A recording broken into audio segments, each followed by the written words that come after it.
뭐 70%가 회복되었어요. 우리는 아직 그렇게 못 돼요. 뭐 이런 식의 이야기들을 들을 때 왜 이런 현상들이 나타나는 거지?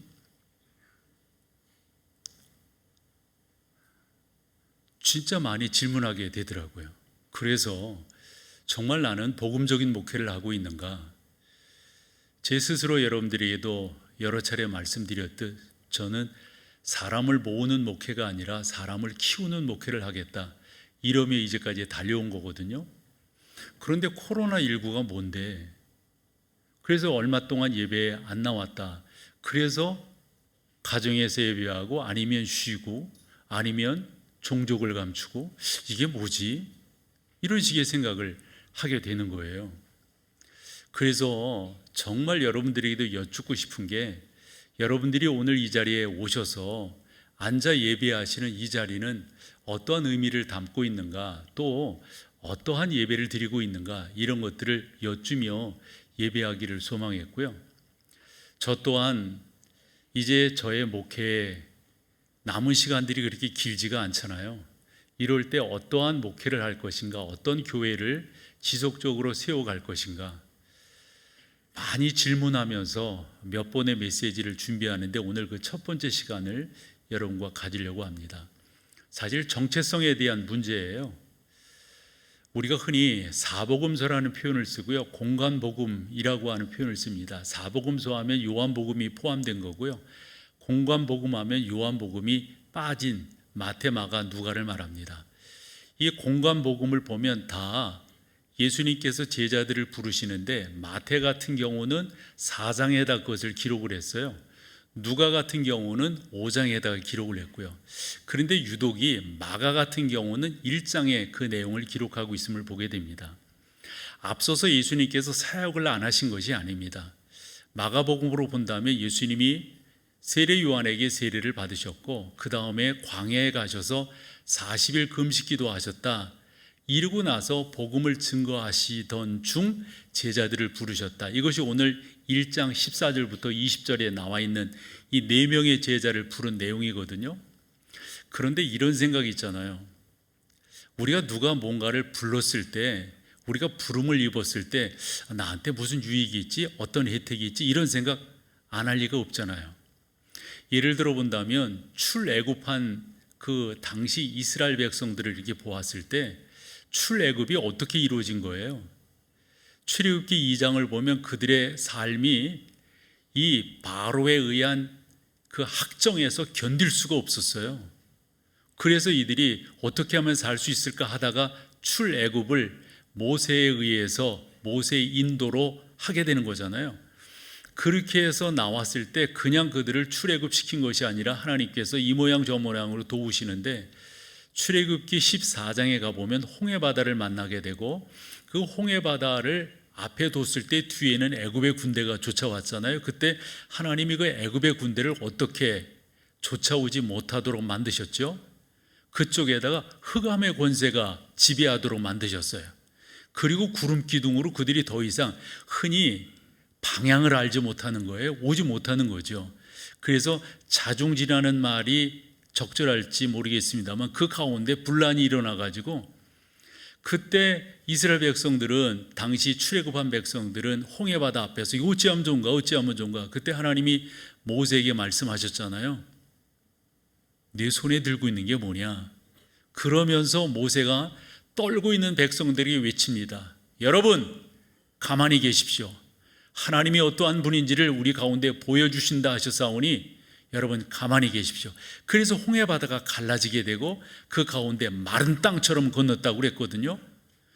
그 흑암의 권세가 지배하던 그 흑암이 풀리게 되고 애굽의 군대가 쫓아올 때 그들이 어떻게 되었어요? 그 홍해바다가 합쳐지게 되면서 그 가운데 수장되었다라고 하는 게 아니겠습니까?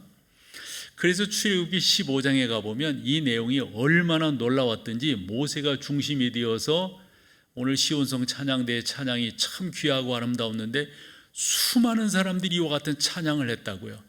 이것으로 끝난 게 아니라 그 뒷부분에 가서는 미리암이 소고를 들고 2부 순서를 갖는 거예요. 그렇게 이 출애굽한 백성들이 나와가지고 선한 인도함을 받았단 말이에요. 먹는 게 없잖아요. 만나와 메추리가 내렸어요. 그리고 이스라엘 백성들이 그 광야를 지날 때 정말 힘든 것은 낮에는 이 태양, 그 햇볕이고요, 밤에는 쌀쌀함이거든요. 그것을 이기기 위해서 낮에는 불기둥, 밤에는 그 반대네요. 이렇게 해서 인도함을 받았단 말이에요. 그리고 신명기서 6장 같은 경우를 보면은 뭐라 말씀하셨냐면 일이 되묻는 거예요. 모세가 여러분들이 광야를 지날 때 옷감을 언제 해본 적이, 아니 40여 년 동안 그들이 옷감을 만들어 본 적이 없어요. 헤어지지 아니했으니까. 그리고 우리 성경에는 발이 부르트지 아니했다 이렇게 표현했는데, 부르텄다라고 하면 물집이 생겼다 이런 말이 아니고요. 그것은 다음번 성경에는 바꿔서 번역이 돼야 될 텐데, 발이 붓지 않았다는 거예요. 그 왜 붓는가 보면 비타민이 부족할 때 발이 붓는다고 그러더라고요. 만나와 메추라기가 여러분 종합 비타민이었어요.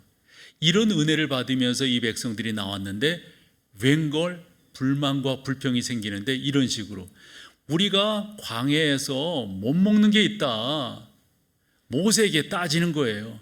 아니 우리가 집이 변변한 게 있느냐, 먹을 게 뭐, 이러면서 따지는 거예요. 그러면서 어떤 이가 크게 손을 들어서 우리 다른 지도자를 세워가지고 빼꼼하자, 다시 돌아가자. 어떻게 해서 나온 건데. 그러니까 이 뭐 물에 빠진 사람 건져주면 지 보따리에 내놓으라고 그런다듯이 이게 이렇게 되는 거예요. 그래서 저는 이런 질문을 던져보는 거죠. 적어도 하나님께서 우리를 부르셨다, 이 예배 자리로 인도하셨다라고 했을 때 적어도 여러분들은 어떠한 자세로 이 자리를 채우고 계시느냐, 앉아 계시느냐 하는 거죠. 기대감들이 있을 거예요. 그런데 여러분, 우리가 어릴 때 이런 얘기 많이 들었잖아요. 처음에 교회 오면 잘 살게 돼요. 처음에 교회 오면 이러이러한 은혜가 있어요. 뭐 잘 돼요. 자식 잘 되고 남편 잘 되고 이러면서 교회로 들어오기 시작했단 말이에요. 그게 교회에 들어오는 하나의 방법이요, 문일 수, 또 이유일 수는 있어도 그게 지속되면 안 되잖아요. 지속되면. 제가 여러분들에게 여쭙고 싶은 것은 그런 거예요. 제자들도 주께서 부르실 때 오늘 성경만 보더라도 그들이 배를 버려뒀고요, 그 다음에 그 뒤에 가서 부름받은 사람들은 그 아버지 세베대를 그 가운데 버려두고 종들도 버려두고 배도 그물도 버려두고 예수를 따랐다는 거예요. 우리는 그렇게 생각하기 쉽잖아요. 야, 대단한 믿음이다. 그런데 진짜 이 사람들 대단한 믿음이에요? 마가복음을 보고 있으니까 9장으로 가보면 그들이 어느 전도하면서 길을 가다가 다퉈요. 큰 소리가 나요. 그래서 예수님께서 나중에 가버나움이라는 곳에 가셔서 이렇게 물으세요. 아니 너희들 오면서 이런저런 말을 하던데 큰 소리가 나던데 어쩐 이유였었느냐? 그랬더니 뻘쭘해가지고 말을 못해요. 이유가 그 뻘쭘할 수밖에 없죠. 왜지요? 누가 크냐? 누가 크냐? 10장에 가보면 더 그래. 그래서 제자들이 화를 내면서 서로 싸운다고요. 다시금 질문으로, 이 제자들 여기에서 이렇게 버려두고 따를 때 그냥 우리가 생각하듯이 숭고한 마음으로 이들이 따랐단 말인가요? 그러면 9장과 10장이 있을 수가 없는 거예요. 마지막에 가보더라도 그들이 계속해서 다투고 누가 크냐, 누가 좋은 자리 차지하냐 이런 거 가지고 할 수가 없단 말이죠. 저는 그런 생각을 하며 오늘 말씀을 나누고 싶은 거예요. 여러분들이 지금 이 자리에 계신 이 자리는 어떠한 자리냔 말이에요. 어떠한 자세로 오늘 예배를 드리시나요? 하나님, 저 기도의 제목이 이건데요, 이거 이루어 주세요. 저 이렇게 되기를 소망하는데요, 이것 또한 붙들어 주셔야 돼요. 이거 해결해 주셔야 돼요. 이거 안 하시면, 이런 식으로 여러분들이 오늘 이 자리에 계신 거예요. 저는 그러한 교회를 만들고 싶지 않고요, 초기 때, 어렸을 때 딱딱한 음식을 먹지 못할 때는 그런 말도 통할지 모르지만 장성하게 되면 아닌 거잖아요. 그래서 사도 바울은 에베소 교회에 그런 표현을 썼죠. 여러분들이 어렸을 때는 딱딱한 음식을 먹지 못했지만 이제 여러분들이 장성하였으니 딱딱한 음식을 먹어라. 그래서 그 수준이 높은 데까지 이르러야 되지 않느냐, 이와 같은 말씀을 해 주신 거란 말이에요. 저는 저의 남은 기간 동안 주님의 교회를 복음적으로 세우고 싶고요, 여러분들이 더 복음 앞에서 나는 어떠한 자세로 어떻게 예배를 드려야 될 것인가, 이런 부분들을 좀 더 분명히 하기를 소망하는 거죠. 그래서 성경을 조금 더 읽기를 원하는데 14절을 보면 요한이 잡힌 후 그래요. 여기서 요한이 잡혔다라고 하는 것을 마가복음이 다르게 설명을 하고 있지 않기 때문에 다른 복음서들을 보면, 참고를 저는 마태복음을 했는데요, 마태복음 12장에 가보니까 세례 요한이 잡히게 됩니다. 이유는 간단합니다. 헤롯에 대해서 좋지 않은 말을 했기 때문에 잡히는 거예요. 그렇게 잡힌 이 세례 요한이 14장에 가서 그의 목이 베어 소반에 담겨 그 무리들에 의해 그런 모습이 되어지잖아요. 그러니까 이 마가는 요한이 잡힌 후라고 하는 이 시대적 상황을 우리 가운데 슬쩍 주면서 독자들로 하여금 무엇을 느끼게 하냐면, 그 당시 기독교가 이 정도로, 예수 그리스도의 복음 전파가 이 정도로 위기가 있었고 위급했었다라고 하는 정서적인 것을 우리 가운데 전해주려 한다, 이렇게 저는 이해를 해요. 그럴 때 예수님께서 하나님의 복음을 전파하여 그랬는데, 여러분, 하나님의 복음이라고 하는 게 뭐예요? 이건 구약 시대 때부터 구원이라고 하는 게, 메시아라고 하는 게 어떻게 우리 가운데 오시게 되고 어떤 역할을 하게 될 것인가, 그 당시 사람들이 오해했었단 말이에요. 누구까지 오해했냐면 마태복음 12장에 보면은 세례 요한까지 오해를 했었어요. 그런 상황에서 우리 주님 뭐라고 말씀하시면 때가 찼고 그래요. 때가 찼고. 그 당시 사람들이 메시아 대망 사상을 가지고 있었는데, 근데 성경이 말씀하고 있는 메시아 대망 사상과는 거리가 멀어요. 그들은 나름대로 로마의 식민지에서 벗어나려고 하는 위대한 지도자를 기다리고 있었다고요. 한데 성경은 뭐예요?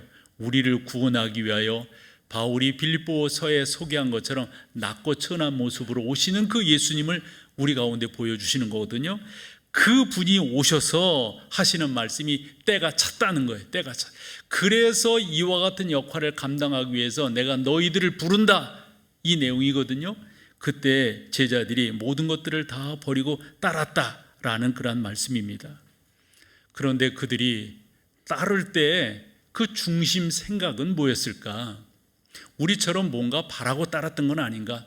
아니나 다를까요? 말씀드렸어요. 그런 것들을, 옳지 못한 것들을 이렇게 바라고 따랐다, 이렇게 볼 수가 있습니다. 18절을 보면 더더욱 많은 것들을 생각하게 하는데요, 그 18절에 그들은 곧 그물을 버려두고 예수를 쫓았다 뿐만인가요? 조금 더 밑으로 가보면 세베대의 아들 야고보와 그 형제 요한을 보시니 그들도 배에 있어 그물을 깁는데 부르셨어요. 그랬더니 이번에 이 사람들은 어떤 식의 행동을 했다는 거죠? 그의 아비 세베대를 사꾼들과 함께 배에 버려두고, 이 버려뒀다라고 하는 말은 상당히 냉정한 표현이에요. 거들떠 보지도 않았다, 뒤돌아보지도 않았다. 누구를? 아버지를. 그러면 이 정도로 떠났던 제자들이라고 하면, 근데 이것을 이해하기 위해서는 누가복음 5장을 여러분들이 읽으셔야 좀 더 이렇게 상관관계로 이해하기가 쉬운데, 어쨌건 이 정도로 떠났다고 하면 이건 대단한 떠남 아닐까요? 그런데 이렇게 떠난 데는 이 제자들이 우리가 생각하듯 그와 같은 숭고한 생각 속에서 떠났느냐 하는 거예요. 이런 상황 속에서 우리 주님께서 메시지를 선포하시는데, 그 메시지가 다름이 아니라 때가 찼고 이제 여러분들이 회개하고 주 예수 그리스도를 믿어야 된다라고 하는 것을 교훈해 주고 있습니다. 사랑하는 여러분, 저는 여러분들이 온전한 신앙을 갖기를 소망하고요, 우리의 바람, 또 우리가 원하는 것들이 있잖아요. 이런 것들이 필요 없는 것은 아니겠지만, 저는 마태복음 6장 33절이 그래서 중요하다고 봐요. 너희는 먼저 그의 나라와 그의 의를 구하고. 나의 부르심의 목적이 뭔가? 나는 이 자리에 왜 와 있는가? 나는 무엇을 위해서 예배하고 있는가? 코로나 기간 동안에 예배를 어느 분이 그런 식으로 해석을 했죠. 정신적 위안을 받는 거, 그거 잠깐 뒤로 하고 지금 코로나 기간이니까 영상으로 예배 드려라. 여러분, 우리가 잠깐 정신적 위안을 얻기 위해서 이 자리에 와 계신 거예요? 그건 너무 어린 신앙 아닌가요? 적어도 여러분들이 이 자리에 와 계시다고 하는 것에 대해서 저는 좀 더 분명했으면 좋겠어요. 우리 자신들이 바람이 없는 것이 아니고 기도의 제목이 없는 것은 아닐 겁니다. 그러나 이것이 우리 가운데 좀 더 나라고 하는 정체성을 분명해 주지 않는단 말이죠. 우리의 기도를 이렇게 살펴보면 너무 다고다고 하는 기도예요. 하나님 이것도 주세요. 이것도 잘되게 해주세요. 이것도 너무 세상적인 것에 치우쳐 있는 우리들이라고 하는 사실을 우리가 부인할 수가 없을 겁니다. 이럴 때 우리가 어떻게 신앙생활을 해야 될까요? 저는 여러분들을 격려하고 여러분들을 더 주님께로 이끌어주고 싶은데 그와 같은 고뇌를 제자들이 하고 있었다고 이 마가는 이해를 하면서 성경을 기록하는데 그게 17절입니다. 17절을 보시면 예수께서 이르시되 나를 따라오라. 나를 따라오라고 하셨을 때 그냥 따라가는 게 아니라 뭐라고요? 내가 너희로 사람을 낚는 어부가 되게 하리라. 중요한 표현이 뭐냐면 우리의 신앙생활은 예수를 따라가는 신앙이 되어야 합니다. 예수님이 우리 가운데 뭐를 말씀하시고 뭐를 가르쳐 주셨는가 이거를 깨달아야 돼. 그런데 중요한 것은 이게 나로서는 가능치 않아요. 내가 이해할 수 없어요. 그래서 그 뒤에 뭐라고 말씀하셨어요? 내가 너희로 해요. 내가 너희로. 우리는 할 수 없지만 주님이 우리 가운데 역사하시면 함께 하시면 가능한 거예요. 그 예를 들어 본다면 마태복음 11장 28절 수고하고 무거운 짐진 자들아 다 내게로 오라 내가 너희를 그랬더니 이 제자들의 생각이 이런 거예요. 어떻게 그렇게 쉬게 할 수 있는데 뭐가 우리에게 쉼인데요? 그게 바로 29절의 답입니다. 뭐라고 하십니까? 나는 마음이 온유하고 겸손하니 그 다음이 중요합니다. 나의 멍에를 메고입니다. 근데 저것도 우리 말이 저렇게 돼 있지 사실 원문의 뜻을 정확하게 표현하는 건 아니에요. 나의 멍에를 메고가 아니라 나와 같이 멍에를 메고예요. 나와 함께 멍에를 메고예요. 근데 나의 멍에를 메고라고 하는 표현을 하게 된 이유는 우리나라 정서 때문에 그래요. 예를 들어 우리가 농가리하고 밭가리 할 때 소에다가 멍에를 메워 가지고 하면 여러분 한 마리입니까? 두 마리입니까? 우리는 한 마리가 한다고요. 그런데 근동아시아는 두 마리예요. 같이 멍에를 메우는 거예요. 근데 중요한 것은 그 같이 멍에를 맨 상대가 누구냐는 거예요. 그게 바로 주님이시라는 거예요. 주님이 나와 함께 해주시면, 주님이 내 멍에를 메주시면, 주님이 나의 이런저런 약한 부분들과 함께 해주신다면 어떻게 해요? 가능한 거예요. 이것을 우리가 배우는 게 무엇보다도 중요합니다. 다시금 17절로 보면 내가 너희로 하여금, 여러분, 내가 너희로 하여금, 이게 중요합니다. 나는 할 수 없지만, 나는 연약하지만 우리 주님께서 그렇게 해주시면 가능하다, 이렇게 볼 수가 있습니다. 이번에 안식을 하면서 영국에 오랫동안 머물러 있었어요. 먼저는 교인들과 함께 존 낙스가 중심이 된 이 스코틀랜드 지역의 종교개혁지를 이렇게 살펴보게 되었고요. 그리고 남아서는 제가 늘상 관심을 가지고 있는 청교도들에 대해서 살펴보았어요. 우리가 청교도들의 역사를 이야기할 때는 1600년대를 이야기하거든요. 그때 믿음의 선조들이 어떠한 태도를 취했는가, 어떠한 자세를 가졌는가. 그런데 이 영국이라고 하는 나라가 지금은 기독교적인 어떤 백그라운드는 있지만은 이 기독교적인 그런 모습들이 너무 약화되어져 있는, 저는 질문이 생기더라고요. 18세기, 19세기, 20세기 초까지 전 세계 선교를 주름잡았던 영국이었었는데, 예를 들어 우리나라에 파송된 선교사들, 초기 선교사들만 보더라도 여러분 누구예요? 스코틀랜드 영국 배경이에요. 토마스 선교사가 우리나라에 파송될 때 저는 파송받았던 그 교회, 여기도 한번 보게 되었거든요.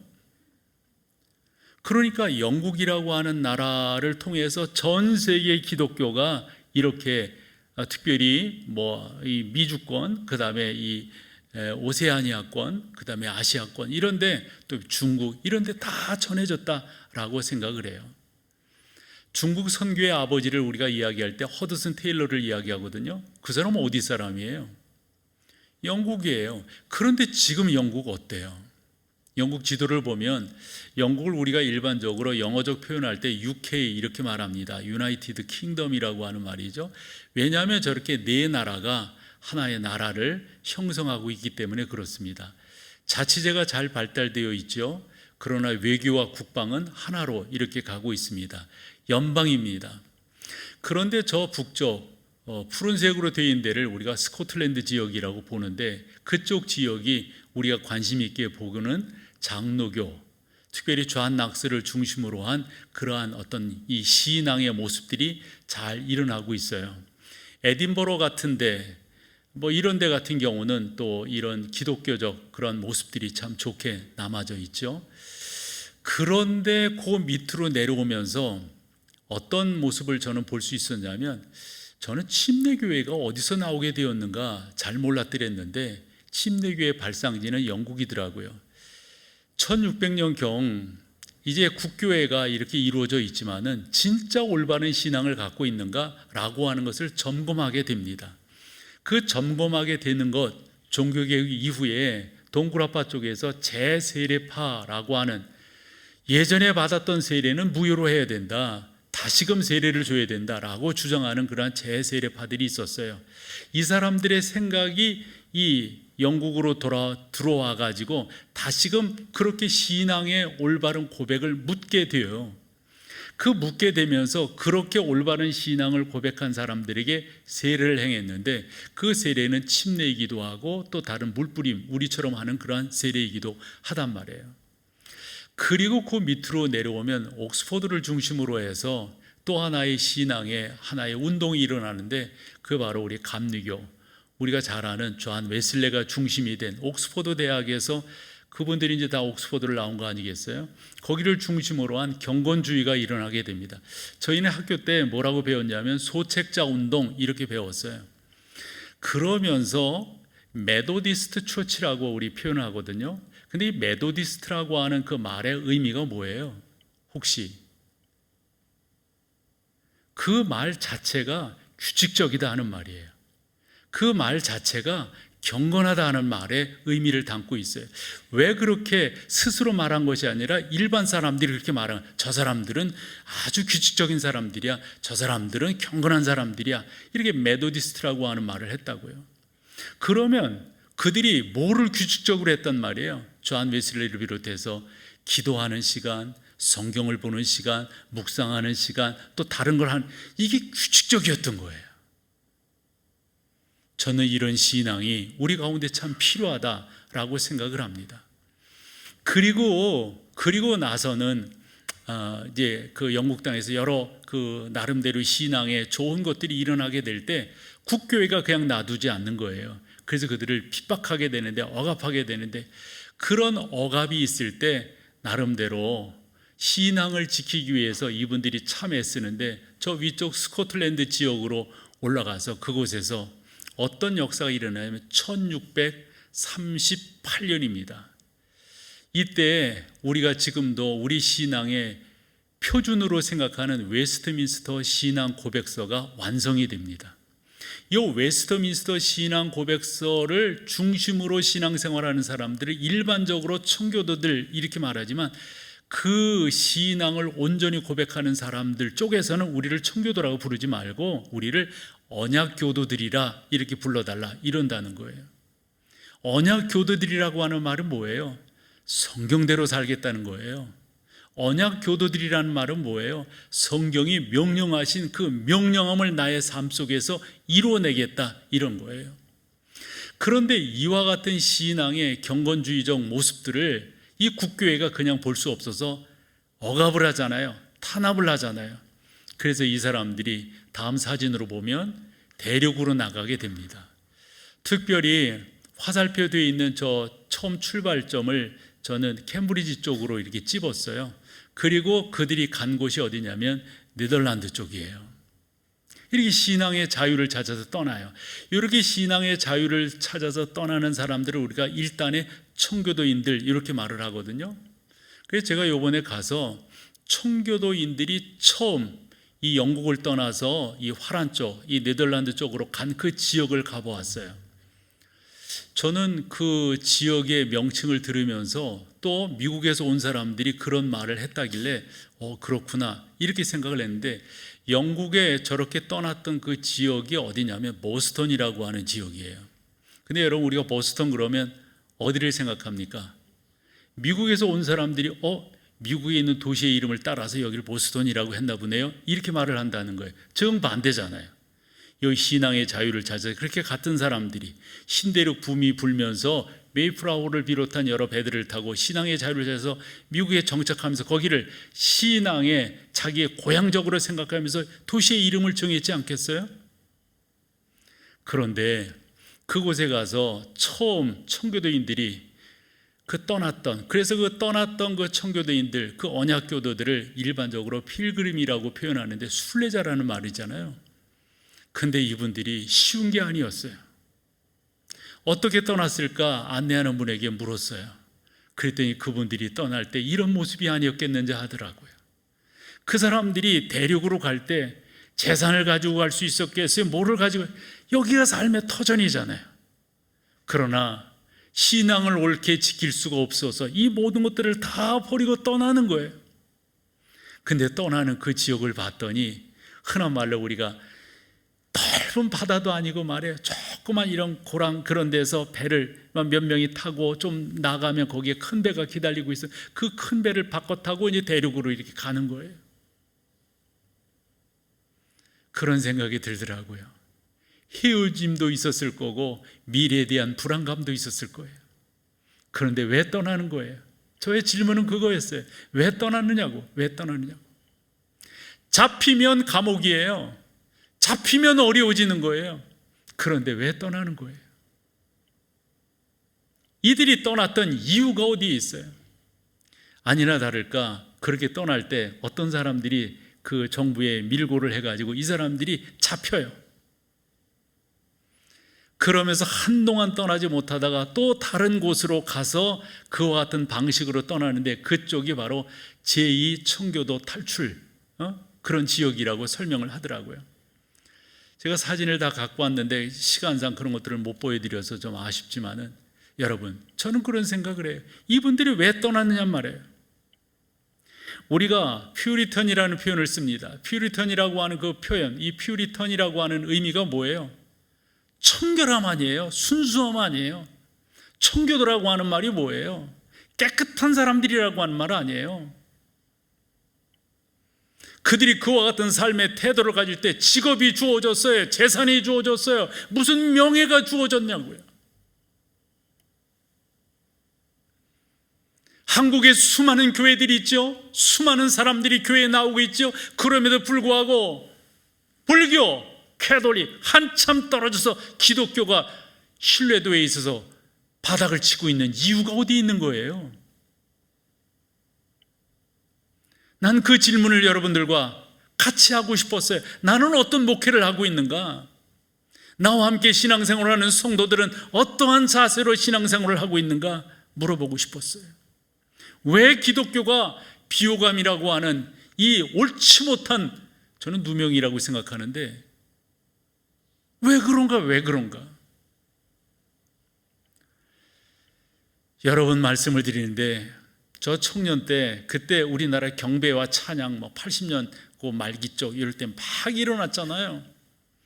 근데 하영조 목사님 그 설교가 지금도 저는 잊지 못하고 있어요. 여러분, 왜 공부하시려고 그러는 거예요?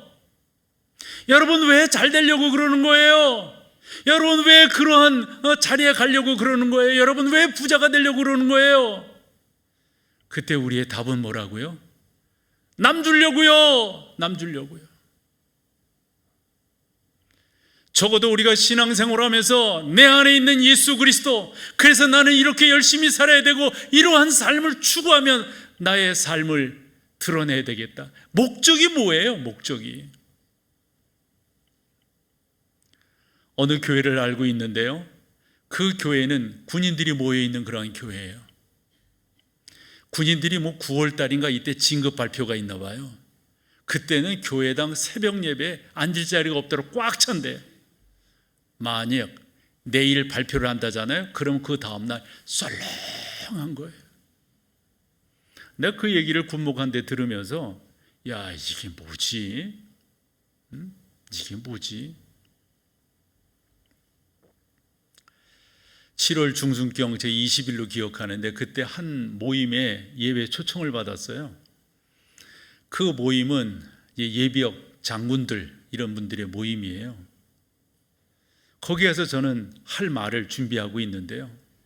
거기에 저를 초대한 분이 참 좋은 생각을 가진 분이세요. 그분은 이제 육사를 나와서 이렇게 가는데 당신은 처음부터 육사에 들어가서 어느 정도 되었을 때 목표가 분명했대요. 그 목표가 뭐냐 물었더니 육사 생도대장이 되는 거라는 거예요.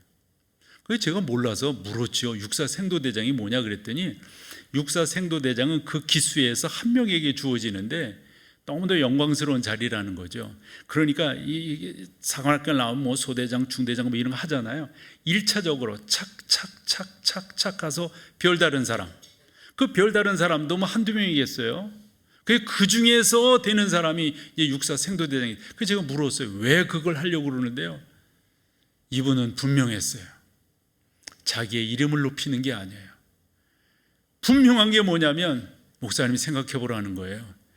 이 생도들이 말이죠, 잘 키워내면 한 명이 100명을, 한 명이 1000명을, 한 명이 10,000명을 다스리는 지휘관이 되는데 좋은 그리스도인으로 만들어낸다면, 그래서 생도대장이 딱 되면 육사 안에 있는 그러한 학생들을 이렇게 나름대로 상담하고 지도하고 다스릴 수 있는, 그래서 자기는 그 일을 하려고 한다는 거예요.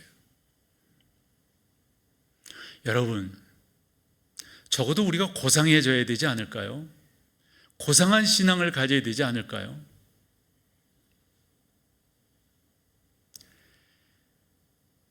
여러분이 사람을 낚는 어부가 되기 위해서는 3가지를 준비하셔야 됩니다.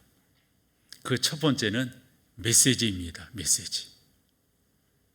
여러분들이 잘났고 여러분들이 흔히 말하는 세상적으로 그런 거 이야기하는 게 복음이 아니에요. 제발 이런 것은 하지 마세요. 나 하나님 잘 믿었더니 이렇게 복 주셨다, 이런 말 하지 말아요. 여러분들의 메시지는 여러분이 주제가 되면 안 돼요. 여러분이 주어가 되면 안 돼요. 여러분의 메시지는 오직 예수예요. 오직 복음이에요. 이것이 여러분들의 메시지가 되어야 합니다. 두 번째로는 메신저예요. 메신저. 여러분들이 그저 그렇게 살면은 진정한 메신저가 될 수가 없어요. 제가 학교 때 사표처럼 생각했던 교수님이 계세요. 아마 제가 마지막 세대가 아닌가 싶고, 저 선배들이 다 그분 바라보고 그분처럼 목회하고 그분처럼 성경을 잘 알고 이렇게 생각했던 분이에요. 그분은 많은 분들에게 기도하는 교수님으로, 또 경건한 교수님으로 이렇게 알려진 분이에요. 그런데 웬걸 그 자녀들이 신앙생활을 안 해요. 그 자녀들이. 이번에 캠브리지 갔을 때도 그 목사님이 누구 전화를 받았는데 아마 그분의 딸인 것 같아요. 자기를 도와달라고, 캠브리지가 좋아서 그쪽에 와서 좀 얼마 지내다 가려고 하는데, 그런데 그런 이야기를 하는 거예요. 이분이 예수를 안 믿는다고. 너무 아쉬워요, 여러분. 그 목사님은 정말 우리에게 사표와 같은 분이에요. 그런데 자녀들은 예수를 안 믿어요.